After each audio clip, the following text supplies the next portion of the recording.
Guys, welcome to the Tyrant Network Podcast show. I'm your host, Corey Frederick, and I'm off the mat today with Lance Bachmann. We're actually on site at the Bachmann Farms today. Lance, thanks for having me. Hey, thanks for having me. Thanks for coming up. I appreciate it. Absolutely. Hey, real quick, I just want to kind of give a quick summary of your bio. It's really in a nutshell because you've accomplished so much, but you are from Bucks County, Northeast Philadelphia. You were in your professional career. You were a VP at AT&T. You were a VP at YellowPages.com. You were the founder of One SEO. I know you sold that company. You're the founder and you're running LB Capital at this point. And really, you've become a serial entrepreneur and really have moved into the home industry space. You're a philanthropist. You are a coach of youth wrestling and football, and you're also, to kind of cap this off, you're the author of a bestseller, All In. Yeah. And again, that's just in a nutshell. Yeah. So for kind of jumping into it a little bit, just because, you know, our network is the wrestling community for the most part, even though it extends beyond there. But before you got into coaching and your kids got into wrestling, what is your background in wrestling, or did you ever wrestle? I did. I was a terrible wrestler. My kids are better than I ever was already, and they're 10 and 8. And my 5-year-old's probably better than me ever was. I wrestled for Council Rock. I had the privilege of wrestling for great coaches, Andy Sanko, Vince Bedison, helped change my life. Glenn Mills, I wrestled there for 2 years. Regan Mahoney, but I wasn't a good wrestler. I mean, actually, you don't know how bad you are until you hang out with the Josh Jevas of the world, the King Diggs of the world, and then you see your sons win states, you place at states, and it's a whole different level to this thing. It's just like in business, wrestling's a whole different level. And I'm down here, man. So how old were you when you started, though? Was that just high school, or did you start as a kid? I did start as a kid, in and out, but we had no foundation as a family, so you'd be in and out of the Blue Knights, and people tried to help. Really, where Glenn Mills is where I went and wrestled. Actually, you know what? Before that, I wrestled at Council Rock in Holland with Lance Bachmann, and he was my coach. He was probably my real first coach, and Lance was my school teacher, great guy, terrible wrestling coach. And I'm sure he would tell you that. In comparison, he was a great coach, but wrestling coach, terrible. And I was probably a terrible student for him of wrestling, right? So, but Len was a great guy, great man, helped change my life. Actually, I consider him a good friend. But then you look at some of these coaches. I mean, it's just involved. Like when you're educated on something, you realize how good everyone else is around you. I was terrible, if you want to. But at the end of the day, you did it and you experienced it regardless of how much success or lack of success you had. I loved it. Some of my best friends are from the sport still. So fast forward, 20, 30, almost 40, 20 years, 30 years, but how has wrestling, or your experience being a wrestler, how has that helped you in your professional career? Or as a father, as a coach, as an entrepreneur, but how has that, participating in the sport of wrestling, how has that helped you in your everyday life now? Well, I mean, that's a loaded, I guess I can answer that in multiple facets. As a coach, I was probably the worst coach when it was LJ as a baby, 5 years old, 6 years old, and Gino and 2 or 3 other kids coming to my room. I was probably so intense, so out of control. Winning was everything. And I look back and, and the sales, have been with me since then. And fortunately for me, the parents have probably seen me evolve into a guy I don't even know. Because now I love those children like they're all my own. And it's not about winning. It's about going through the process, getting better. You're going to lose. Before it was, you're going to win. You're a reflection of me, that macho bullshit bravado. Now it's I can remember my son just lost states, and it was a tough one. And he gets a great kid and a great family. I'm sitting there watching him cry hysterical as I'm cheering on Gino, right, who's in our camp, right? And, that's what it's important. It's the process of, these kids getting better. And I didn't know that when I first started coaching. As far as in business, it's everything. It's that mindset. When you wrestle, everything else is easy. And I think people use that as a tagline, but they don't understand it's so true. If you have that wrestling mentality, first of all, it takes a lot of humility to have someone kick the shit out of you. I mean, I remember Ken Handel or Kirk Handel, whichever brother it was, beating the dog shit out of me, it's humiliating when a man's just beating the shit out of you in front of people, but you have to eat that humble pie. I remember being up against George Fox and him pinning me, right, in a match, and those things are life lessons that you learn. In business, you're going to fail a lot, but if you learn from them, you actually won. And that's what people don't understand. The sport is the best sport. The mindset, the grueling workouts you have to do to be even an average wrestler. Like, you take the biggest turd on a wrestling team, and he's still the baddest dude on the planet out in the regular world. Like, I'm not being rude. Take the biggest turd on the wrestling team. He's probably going to be your top performer in business, your top performer in football, whatever, because you just got to have a different mindset. So, in business, it's been everything. I've been able to go through leaps and bounds of what I went through in wrestling. I do believe they correlate with one the other. Yeah, I mean, I coached for over 20 years. I remember there's some guys that they were lucky if they qualified for states, or they didn't place in states, or they weren't even in a run to win a state title. But at the end of the day, it was, hey, you still did everything else that the state champ did. You came to practice every day. You travel with us. But that same journey, that same path, you took just like them. So you're a better person because of that. I mean, I can look at almost my whole high school lineup wrestling team, all the varsity wrestlers, and every one of them are successful in their own right. I mean, they might not all own their own business, but Seth Dunn has a great job. Beautiful home in Jersey. Ralph Kearney, Kyle Love. All these guys are successful. Like, everyone is successful. There's no one that's like, Everyone is successful in their own right. Yeah. It's pretty impressive. You look at, the success rate of most wrestlers. I don't have the statistics, but I'd be willing to bet you it's high. So let's circle back to wrestling. Maybe more so like as your experience as a coach, as an attendee to some tournaments. We'll come back to that in a minute. So I know we met through wrestling a couple years ago, but really just general conversations and continued conversations. I learned more and more about you, and you were an extremely successful business person. So tell us a little bit about your journey, like where you kind of started, and then how you got to where you're at today, and then really where your vision is now and where you expect to go. I think, when you talk about my story, everyone wants to talk about my childhood, about it, how bad it was. And I thank God for my childhood, because pain's a privilege. My wife had a stroke, as you know, and she wakes up every morning with a pounding headache, blurred vision. It takes almost 2 hours for her to get through the day. And I'm like, pain is a privilege to my wife. You saw, I took my wife out the ice bath, right, when you got here, right? Yeah. Because that's our routine to help her get through her day. So no matter what I'm doing, I just stop when I take my wife, and because that minute to 2 minutes, that ice bath for her resets her whole day. For me, growing up the way I did, group home, foster care, orphanage, I was in prison. I have no problem telling people that, I'm not proud of these things, but I was a child. That's not my fault. Right. Like, I look at my son, LJ. I was locked up when I was 10 years old. Could you imagine? LJ, he comes over, gives you a hug, like 10 years old. Could you imagine? Like, we're locked up. And my brothers were all locked up. There wasn't a Bachmann boy at the NC jail, and my father was abusive, alcoholic, not a good man. Maybe that's probably why I take being a father so serious. I don't know. My mom did try. My mom kept coming back. I do believe the hardest job of any job in the world is being a mother, so I give my mom a break on that. Makes sense. Yeah. I don't think it's an easy task. I think there's nothing like a mother's love. So it wasn't easy. I think my turning point was I got to go to one of the best schools in the country called Counts Rock, in my opinion, right? People are like, F Counts Rock, a bunch of snooty people. Yes, there's snooty people everywhere. I mean, look where I live now, man. Like, if you want to associate and be that, most people are snooty and rude because they actually don't think they're better than people. They're actually insecure themselves. I believe that. So that's my opinion. But my point is, I got to go to Council Rock. I saw what money gives you options. Money will never make you happy. I say it to everyone, but money will give you options, and it's important to have options.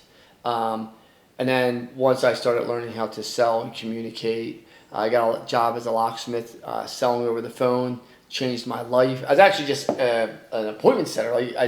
Who taught you these skills, or who gave you your first break, or who was willing to take a chance on you? The locksmith guy, Dave Braun. I would thank him. I would hug him. I would kiss him. He had to fire me eventually because I got into another fist fight, right? So it's my fault. At the time, I was pissed, right?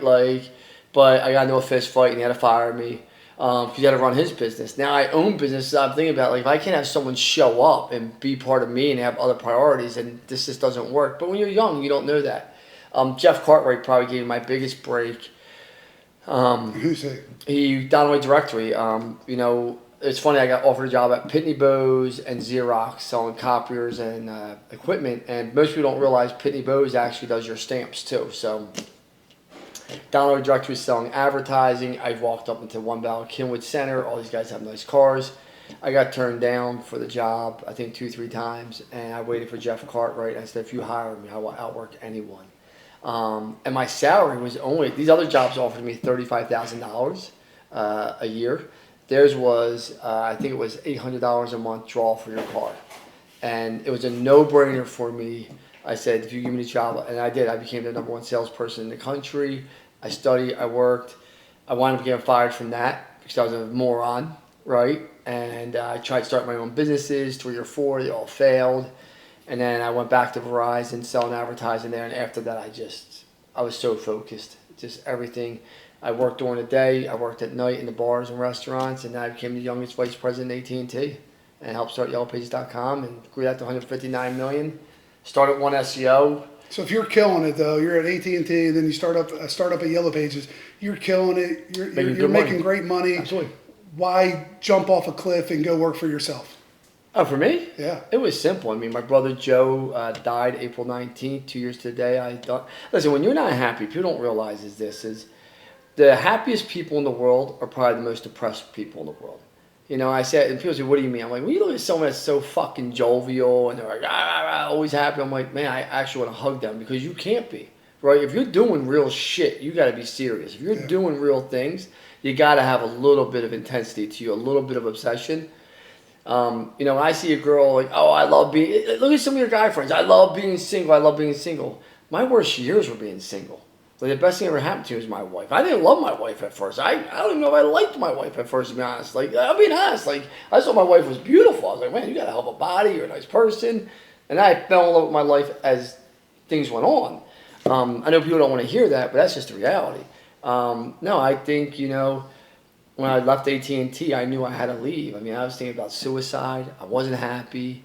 I was probably 300 pounds. You were thinking about suicide? Absolutely, every day. Why? I was depressed. Dude, that thought used to go through my head all the time. What were you depressed about? Do you even know? Because a lot of times people don't even know why they're depressed. I was insecure growing up. I had low self-esteem my whole life.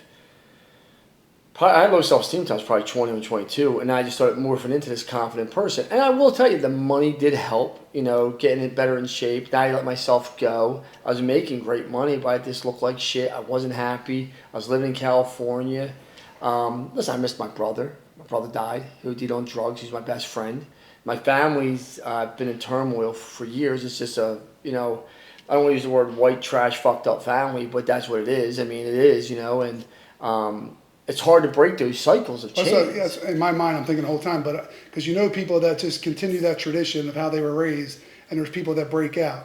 So how do you break that cycle? Everybody says they want to be a millionaire, but what's it, 1% actually make it? So Not even that. What's the difference? You know, everybody wants it, but is it? You know, the money isn't my biggest accomplishment for breaking the cycle. My father and mother were both alcoholics. I'm not an alcoholic. I mean, you've been around me how many times, and how often do you see me drink?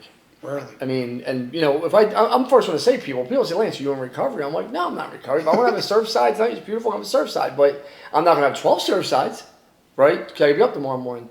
I broke that cycle. I've never put a hand on my wife or another woman, ever. My dad used to kick the shit out of my mom. I mean, when I put her in a hospital bed, beat the bull. So I give my mom a free pass for a lot of shit because my mom went through hell and back. Makes sense? You know, I never did that. My children, I'm a father to my children. I broke that. The money is secondary to winning in the rest of life.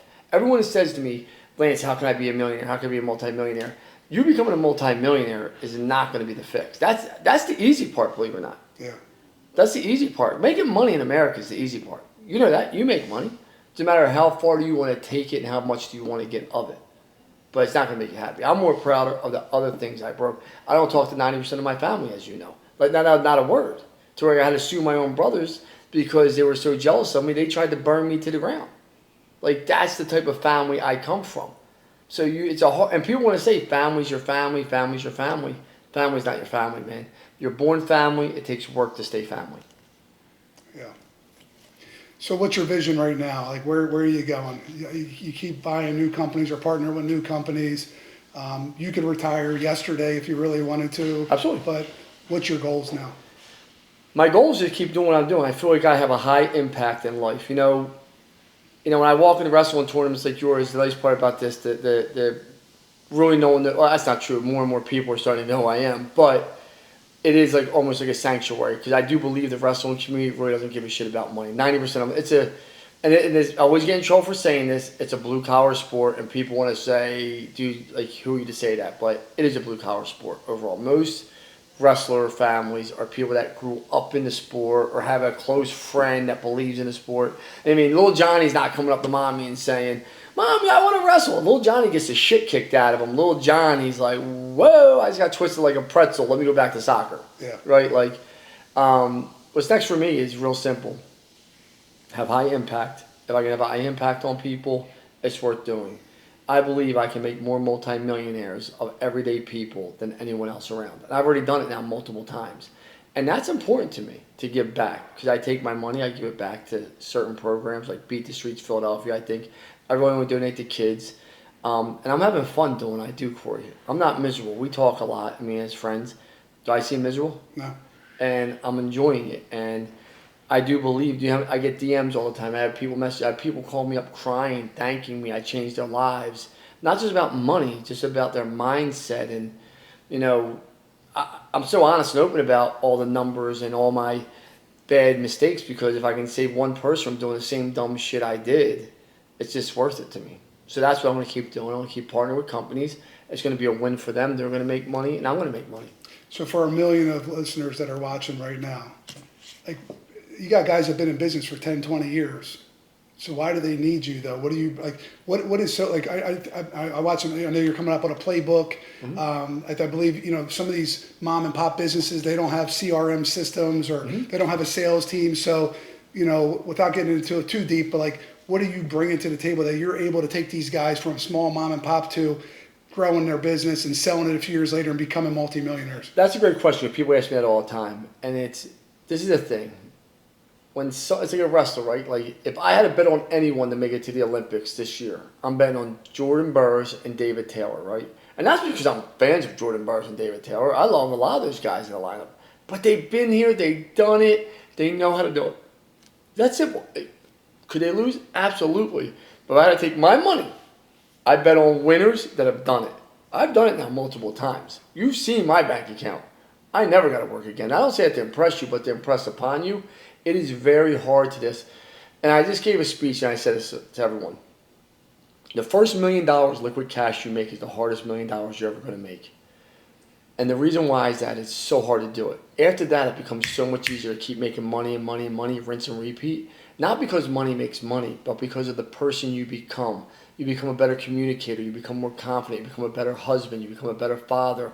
You understand how business works because you made so many mistakes. So you become more of a coach, educator.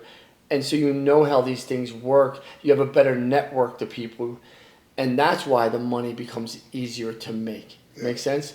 And that's why people say that. And people always just think it's money works for everyone. I can't answer the question any more clearer is my legacy is going to be when I pass away. And no one's ever going to say a nice job to me while I'm alive. Right. That just doesn't happen, right? Like, until your presence is not felt is when it's missed the most, I tell people. And people are like, well, I said, until Lance Bachmann's presence is not felt when I walk into a room, the man that I am, that winner mentality, everyone's not going to appreciate it and respect it until I'm gone. My children, my wife, my business partners, all of them. And that's when I'll be appreciated. But until then, I'm going to keep building fucking cool shit and winning. 2 more things for you on the business side. Now let's talk wrestling. Let's have some fun. Personal branding. Mm-hmm. There's a lot of people that really don't do it, but you see so much on social media today. What's your thoughts on just branding yourself and not just the business? It's funny.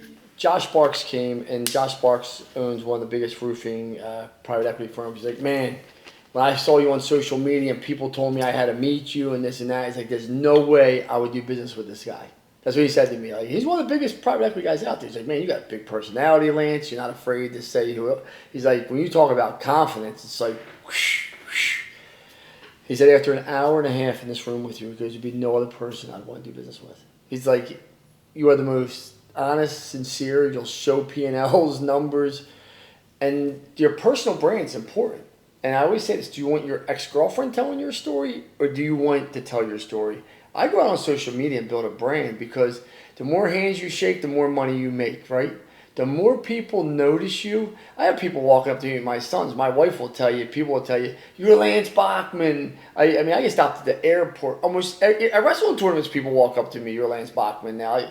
Where 4 years ago, that never really happened. I know what I would get? Oh, you're a Bachmann, you know Fred Bachmann. Is Joey and Freddie your nephew? Which I'm proud of that, no doubt about it. Like, I'm not. But as you build your brand, more opportunities are going to happen. And you want to have a brand out there because people buy from brands and people they trust and like. And when you want to already, when people come in and ask me to partner, they already know my brand. They know I'm a winner. So on a very small scale, I walk around my wrestling tournaments and I shake hands and I talk to people and I introduce myself, or I repeat customers. Hey, how you doing? Great to see you. That's what you're doing every day on social media. Every day, but I just do it on a very, but I'm also helping people. I mean, I'll show you my DMs of people thanking me for the content, inspiring. I had a guy wrote me probably 2 weeks ago saying, man, you telling me that you were going to kill yourself through social media stopped me from blowing my head off. I believe that I can be you. I actually picked the phone call. Yeah. Never met the guy. Never talked to the guy. Guys from the other side of the country. And he didn't want anything from me. Like, that's the power of it if you use it correctly. That's why you don't see me post anything negative. Like, I'm just not a negative person. I believe negative things in your life can drive you to be successful. I believe having that chip on your shoulder helps you. But I don't think having a mindset of the what ifs in the world. I was in a meeting today and I felt bad for this woman. She said, well, what if, what if? I said, what if a plane comes through the building right now? What if I have a heart attack right now? What if my wife cheats on me? Like, what if, what if, what if? What if we go make a fucking shit ton of money together? Yeah. How do you stay so positive? How do you not let things keep you down or bring you down? Things that have happened to you in the past, let's say. Not the what ifs, but your brother or the brothers that you don't get along with, the brothers that passed away, the mom and dad. But how do you stay positive when all these things have set you up to be negative? Well, a normal person. I think I'm normal. I do believe I'm normal. I know people don't think I am, but I am. I have feelings like anyone else. My nickname as a kid was Teddy Bear. That's a true story, right? I used to suck my thumb in the 11th grade. I don't believe, I say it's always easier to be nice than to be mean. It costs you nothing. And if you go into something negative, I promise you, you're going to get a negative result. If you go into positive with positive, even if it turns out bad for you, you know you gave it everything you had. And that's all you can ask of your children, of yourself. And if you're not positive yourself, why would your children be positive? Why would the people around you be positive? And I'm not some, snowflake, like, hey, dancing through the, life. I understand. I've had businesses fail. Not many. Years ago. I understand people quitting. I understand death. I understand people backstabbing you. And I thank all the fucking bad things that happened to me because that's what made me me. Honestly, I would fucking shake my brother's hands and say, thank you for being the piece of shit you guys are. Thank you for being so jealous. I would thank other people that tried to burn me down. I'd hug them. And I wouldn't mean it because you made me into who I am and I love who I am today. Like, I swear to God, I don't have an ounce of hostility towards any person that beat me when I was younger, the lockups, the beatings. Dude, thank you all. Thank you all. If I catch you beating someone else, I'll snap your fucking neck. You touch another kid, but that's a different story. What advice do you have for people that want to be an entrepreneur? Just do it. It starts with one step. One win gets you another win, gets you another win, gets you... Like I tell people say, how do I just get into property? Buy a piece of property. I don't overthink property buying, do I, Corey? Yep. Here's a property. Seems like a good deal. Let's buy it. Well, what? No. We're going to go to the next thing. Your job as a leader is to problem solve. If you want to be a true leader, you're going to have to problem solve. All I do is problem solve. If you ask these camera guys, all I'm in meetings all day long, I'm problem solving. Yes or no, boys? Yep. That's all I do is problem solve. Is it ever too late to start? No. I mean, because what I see is when you're young and you have no responsibilities, basically you're still living at home, it's easy. When you have kids or you have a mortgage, you have a car payment, you have all these other obligations, that's when people feel like they can't take this so-called step backwards to try to get what they really want in life, and then are stuck in that regular paycheck job the rest of their life. You're first of all, you're not stuck, number one. Number two, if you think your employer gives a fuck about you, smoke weed, you're high as a kite, because they don't, right? It takes a certain family setting. The bigger the corporation, the less they lose. Like, all my companies are family, kind of like yours. Once you sell and go to a private equity firm, a bigger firm, AT&T, You're a number. That's the reason why they give you an employee number. When you call the helpline, it's, hey, this is V6529. Don't even ask your name, right? Hey, right? What's your number, right? The issue with thinking it's too late is, and a guy was in my meeting the other day, and he came down and said, I want to start my own company. Wanted advice. And I knew him through a wrestling friend who coaches my kids, so I gave him the time. I gave him an hour. Then he started making all the excuses, how he has a lifestyle, this and that. And I started laughing because I moved in at 33 years old or 32 years old, my sister. I don't mean to say this in a bad way because I know every gay feminist activist is going to snap, right? My sister's gay, married to a woman. They had a kid that was 7 years old. And I'm living downtown in a high-rise condo, single dude. And I said, I'm going to pack in and move in with you so we can go build this company. How sexy am I to the 30-year-old dating pool out there, Corey? You're probably going to go home somewhere else. Right? No, I mean, how sexy am I, right? Yeah. Where do you live? I live with my gay sister, her wife, and their kid. Do you know how many girls looked at me like across the dinner table or out like, huh? Like, what? And I'm like, I'm starting this company. I'm going to build this thing, and I'm going to build it into something special. And no one believed. Except for like my sister Janine, my brother Greg, my sister Jolene who left with me. So like it's never too late, but that guy's point is why not downside like Kevin Jablon did, right? He lived in Frederick, Maryland. He was making great money selling flooring. He came home and said to his wife, I'm going to quit my job, start a flooring company. We had to sell our cars. We had to downsize everything, change our whole lifestyle. I think he just sold, I know he sold for 9 figures. Who was this? Kevin Jablon. He was a flooring company. And I grew up with him. And my thing is people ask me all the time, if you lost everything, Lance, what would you do? I'm like, I would start right back over. We were at dinner, me and my wife, and we were with another couple. And this is why it's never too late. And they were thinking about going out. And I knew this guy had no shot because he married the wrong fucking woman, right? They had 2 kids, and I felt bad for him because he wants to go out on his own, and she was what if and all this, what if and what if. And those what ifs just make negative things, right? And she said to my wife, don't you ever get scared Lance can't provide. Like, that Lance doesn't have a job. And my wife, like, I was waiting, because we're at Eddie V's, I'm waiting for my wife to respond, because I was like, someone finally asked my wife a question of substance, not like, how's it like to be married to this crazy dude? How's it like to be married to this guy? Does he really never, like, all the same fucking questions she gets. Yeah. And my wife just looked at her and said, what do you mean? This is all I know. My husband's going to take care of me and my family. Just like that. There was nothing else said. She looked her dead in the eyes and goes, what do you mean? My husband's going to take care of me and my family. Like, I never worked when I was with my wife. I've always owned my own companies. I've always provided. You're living on a farm. You're at a farm that's paid off.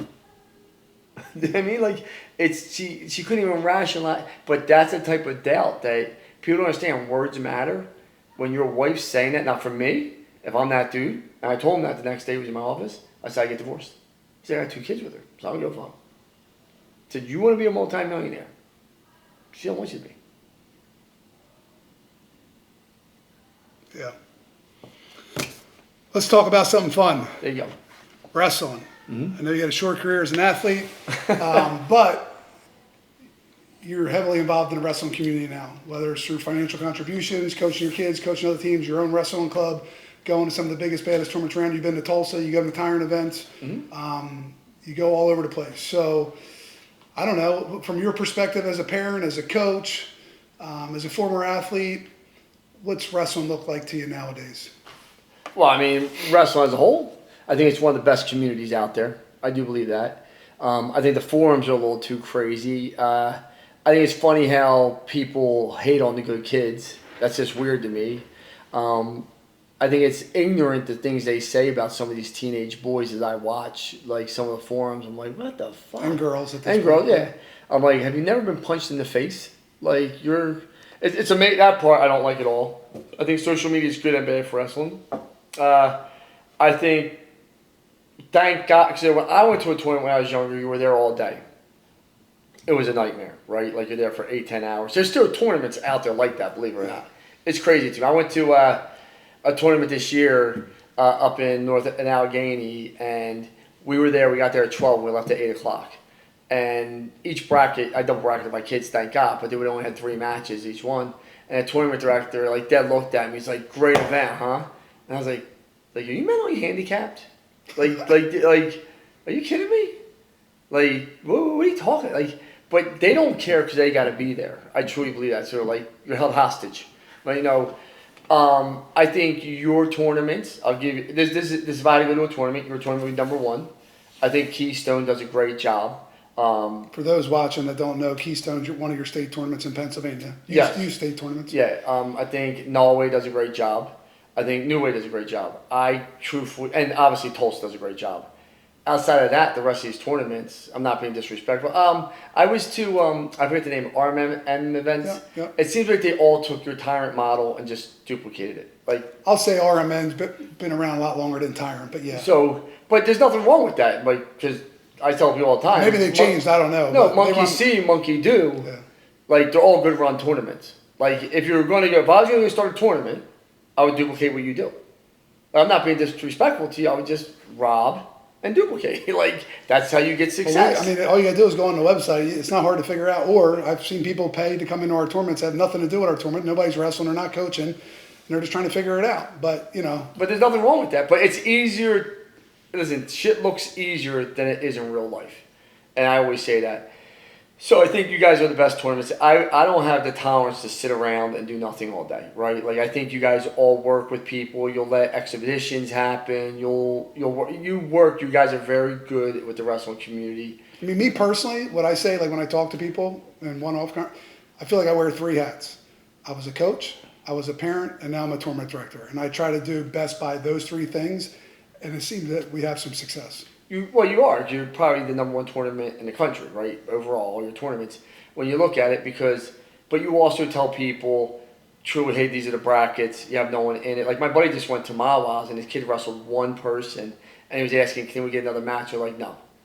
And I'm like, dude, that's a waste of a Saturday or Sunday. For me, I'm boiling, right? Like, I'm going to blow my lid if I come to your tournament and my kid got 1 match. Like, I'm going to blow. Like, we're having a conversation. Fuck the money.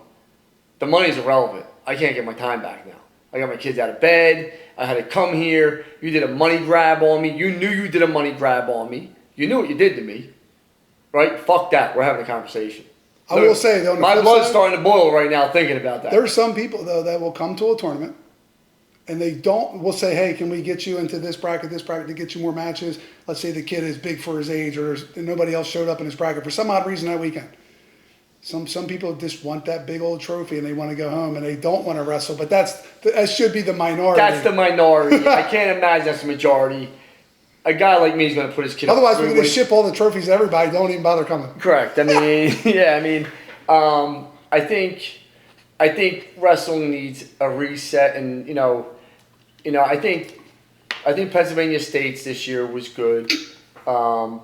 Overall, I think I love Heather Mercosi. I think the world of her. I think that I'm good friends with her. I think the world of her. I think they could have had some other things, challenges in there. Not to see the tournament is outlandish to me. People want to say it don't matter. The state tournament wasn't. The state tournament's not seeded, but your regional is. So your regional qualifiers seeded, but your state tournament. Is there a predetermined bracket, or is it just a blind draw?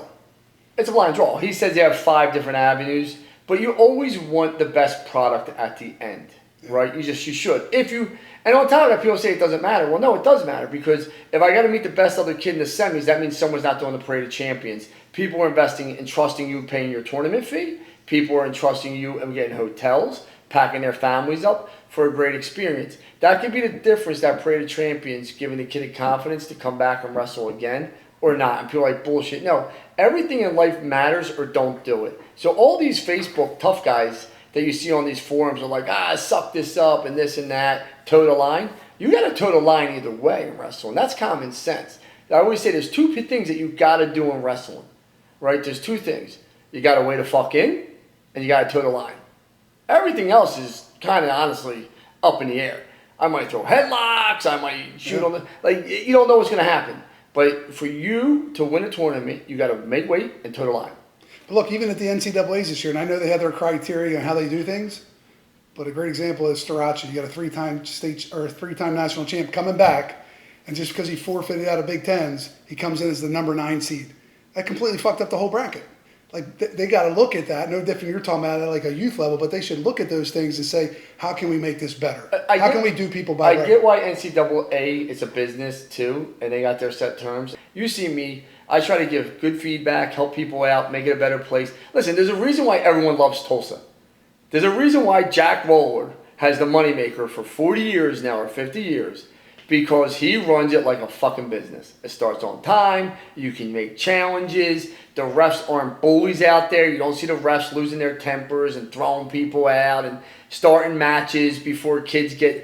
I mean, this. When you say run a business, though, because every time I hear that, I think it's just because people say things about money grab this or that, but we're not talking about just money, making money. When you say run it like a business, like there's structure and there's things. Absolutely. You're not saying, hey, he's just there to make money. It's how he runs and does things. It's like how he would run and operate a business, and that's why he has success. And that's why people don't mind paying it. Yeah. Like, I don't mind paying. I don't never mind paying. I don't see your refs. I don't know if you're talking to them and you're getting them to calm down or you're helping them out more. But I don't see your refs rolling everyone. Like, here you go. Here's a perfect example. I was coaching LJ, right, in the semifinals. Now, you got to think about it, semifinals to get to the final stage. They kept calling Hammer's name. I'm middle of coaching, right? Mays, I say, go hold the match for me. Take Hammer with you because I didn't want to get him forfeited out. Just so. The ref says, you're wearing a coach badge. If he ain't out there, I'm DQing him right now. I couldn't get down to go pull the tape. Oh, the other coach was wearing a badge. So Mays was. Mays had to make a decision. Mays never coached Hammer alone. He was a brand new coach into my camp. Hammer loses 4-2. Not that he lost to a great kid. No excuses when it comes to, but the ref, the official, had no right to start that match. I couldn't get there to the second period. Then when I go talk to, Frank, who was very nice, said, you should have came to me and asked me to hold the match. I said, Frank, I know you would have, but I didn't have time. But your official is the problem. It's an 8-year-old boy. To him, it doesn't matter. And this is my problem with the officiators, and I'll say it right to all their faces. The ones that drink, they drink in the lobbies, they get smashed. They come, they're hungover. It's a long day to do double sessions there, right? It's a long day. So all they're doing is just trying. I know I'm not making any friends here by saying this, but if they're being honest with themselves, as much as they want to call the parents assholes, you got to look yourself in the mirror. Because I know I've been assholes to refs, but I'm man enough to admit it. I'm a leader. I understand it. You want to be held to this high standard in the community of, hey, I'm the official. I understand this, yada, yada, yada. Well, you got to hold yourself to that in every category. Meaning, if you see kids that need to wait for a coach, you let them wait. Is an extra 2-3 minutes going to stop anything? Skipping a match and coming back, is that going to hurt anything, Corey? Look, at some of these organizations, I think that when it comes to the officials, they're not investing into them. They try to pay as little as possible. They have guys that aren't even certified.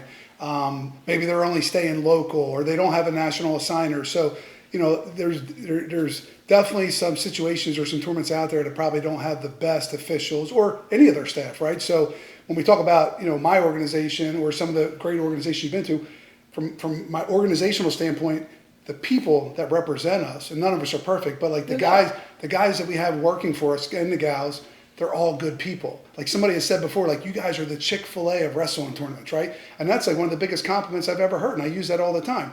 Our officials, we have NCAA officials, we have evaluators, we provide evaluations. We talk to them about, hey, you want to have a drink over dinner, that's okay, but if you come in hungover or this, and it's a liability issue. Besides the fact that you're not going to be able to perform at your best, it's a liability issue, and there's a perception to it. So, a lot of times those guys get together and they treat it like a vacation. But, the way that we kind of treat our officials and the education process and the evaluation process, we're fortunate where we had the pick of the litter now to an extent. And I'm not picking on officials because I feel like they get a bad rap. I can only look at it this way. I hope they understand this.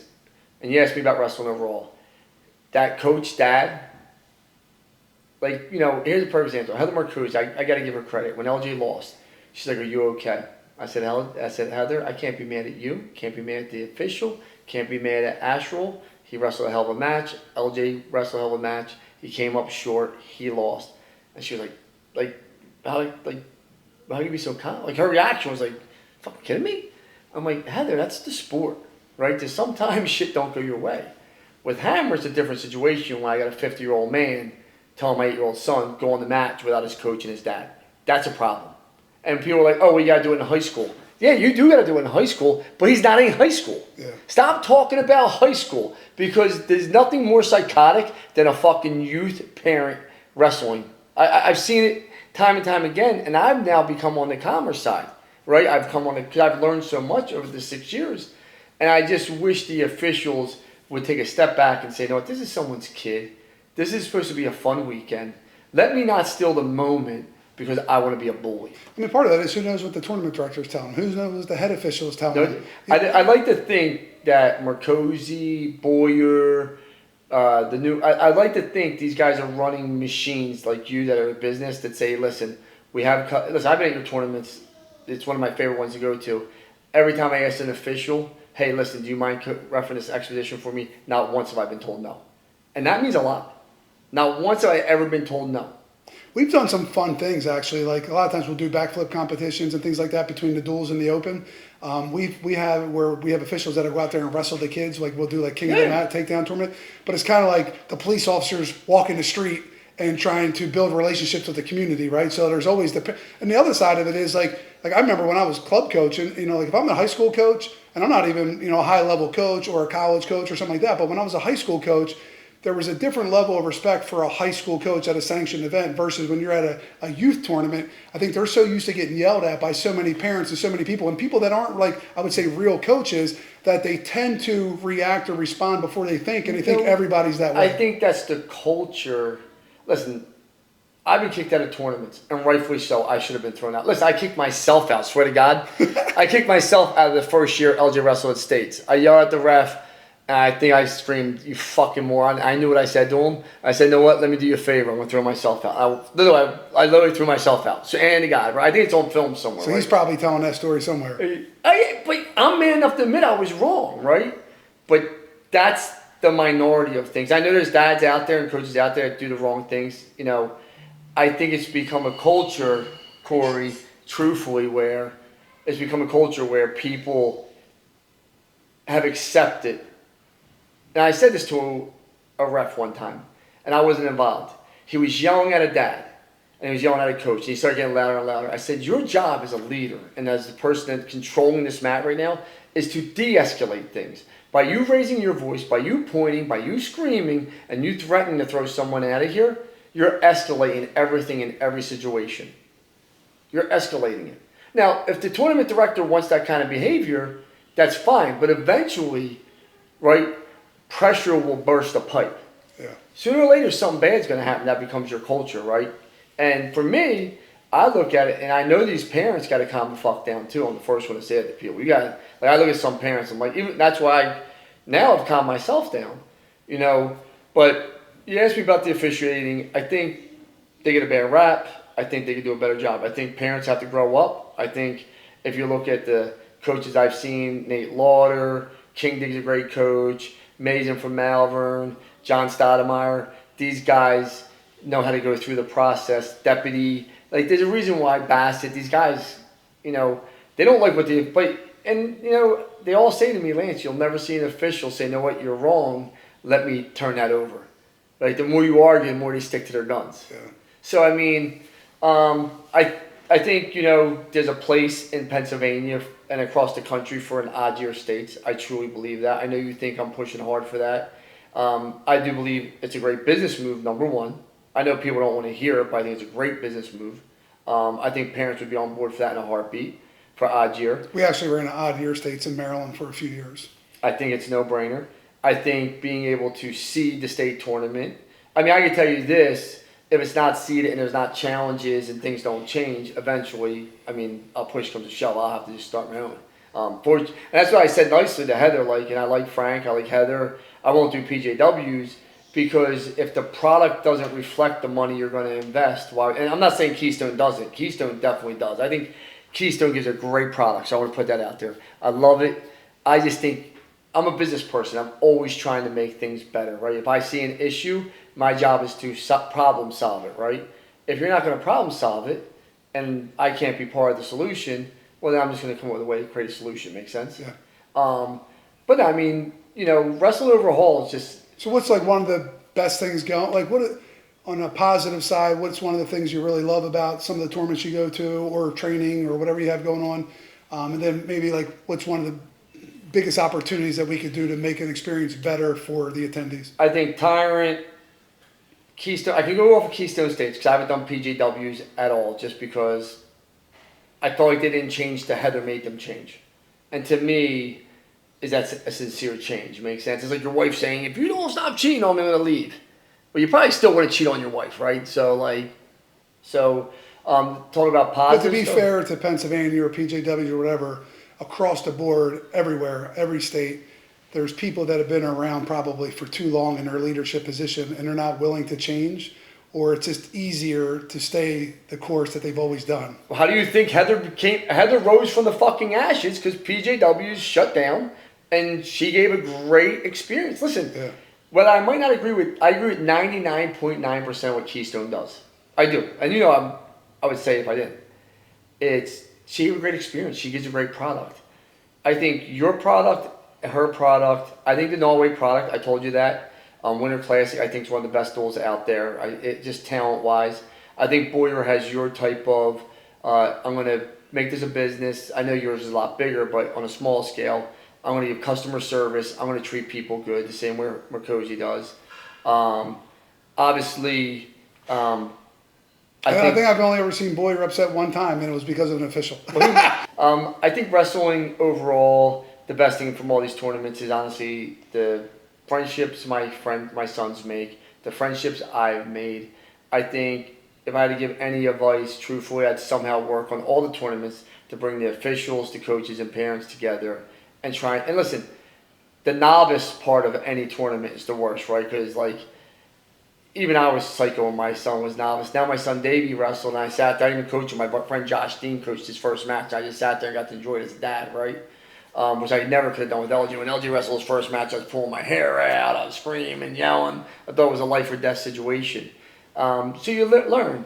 Overall, wrestling 99.9, it's great among all the good tournaments. These small tournaments. I don't believe in satellite weigh-ins, right? It's bullshit. I mean, let's call it what it is. Nobody weighs in. Let's call it what it is. What do you think about doing mat side weigh-ins? Think that's ever possible? Every single match, you step on a scale before you walk out there. Is that possible? For me, every single match? Every single match. No, because once you weigh in once a day, that should be good enough. Once I weigh in, my son's 10 years old. Well, right? then really it's day of weigh-ins. Day of weigh-in, yeah. I have no problem. I wouldn't do match, because I've seen a lot of different ideas. I'm not going to hold my son's weight all day, right? LJ weighed in at 73.8 for states, whatever it is. I didn't cut him a pound, right? Hammer, I had to come down. He wrestled 67. He came down from 68.5, right? I'm not holding Hammer at 67. As soon as he ate, he went right back up to 68.5. He ate every day. I just watched the garbage. He wasn't eating the candy, the donuts. I think day of, I don't think you're ever going to be able to change it. It's part of the sport. I think some people are crazier than others. I see these dads, I'm worried about my kids not being too big because they want to play football, right? I want my son to be your size, not my size, right? So I feed them. I'm not cutting my kids. He's like, I'm in the 51 percentile. I'm thinking to myself, son, we got to get up to the 80 percentile. We're going to crack 6 feet, right? And you want to play football. So I don't have a problem with it if it's done correctly and people, that's not changing, makes sense? It's just not. I don't understand why you want your kid to be a freshman and it's not a shot weighing 110 pounds. Yeah. I mean, and if your kid's a fucking senior and weighs 110 pounds, good luck in the dating circuit. No, I mean, I'm not being rude. I mean, that's just a fact. I mean, what are you going to do? Go to the midget convention? I mean, I don't know. I mean, I don't know what you're going to do to find that senior that's 110 pounds a date. I mean, he better look like Brad Pitt. You mentioned relationships earlier. You've got to know people. Your kids have gotten to know people. They've established, and that's why we named this podcast the Tyrant Network, because I feel like it's one big network that we've established over the years through coaching, being an athlete, all these different things. So how important, and I look back on it, one of the biggest things I would change is,